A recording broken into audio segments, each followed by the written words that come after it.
As you may notice, drawing conduit isn't so bad. But suppose you have a type of conduit that isn't predefined within the model. You can't just fake it. I'd like to take a look at where all the conduit types are hanging out behind the scenes.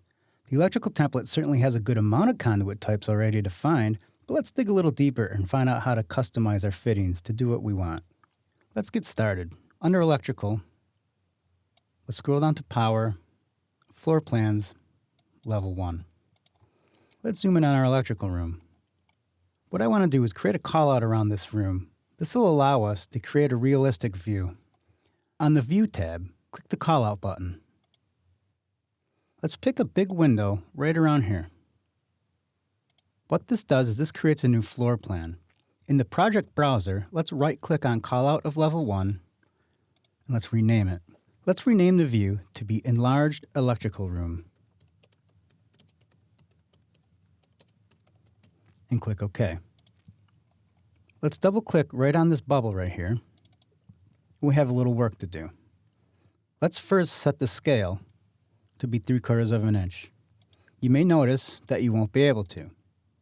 What we need to do is in the Properties, let's scroll down till we find View Template. Click on Electrical Plan, and let's set it to None. Let's click OK. Now you'll have access to this scale. Let's set our scale to 3/4 of an inch equals a foot. Let's set our detail level to Fine. Let's set our visual style to Realistic. Let's zoom in on our panel and select it. This time right-click on this icon, and let's draw a conduit from Face. I think the middle of the panel is acceptable, so I'm simply just going to click on Finish Connection. Now I'm going to draw a conduit right down to here, and then I'm going to hit Escape a couple times. Let's bring a fitting in. On the Insert tab, let's click on Load Family. Let's go to Conduit. Let's go to Fittings.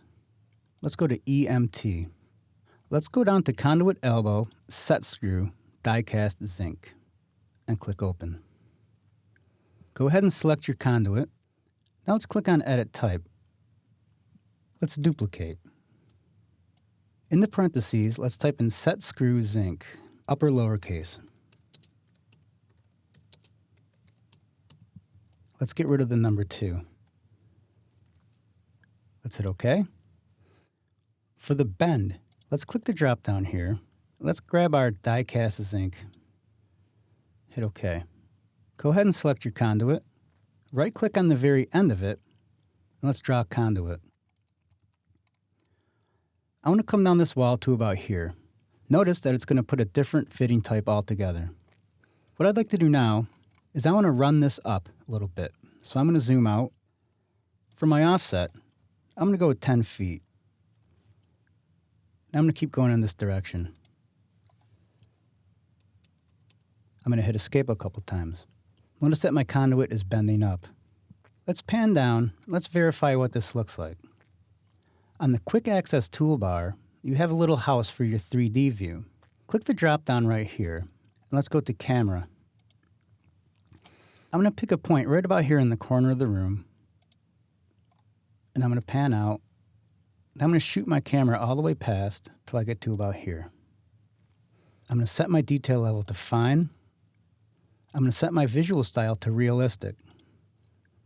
What I'm going to do now is, in my Properties, I'm going to scroll down until I find my discipline. Instead of Electrical, I'm going to put it on Coordination and hit Apply. This will give us our ceiling and our wall panel and the conduit running up from it. Now that I think about it, this is a great time to think about how nice it would be to have all this stuff predefined within a template of your own. Think about how you can change this conduit type and how having it in your templates would be great.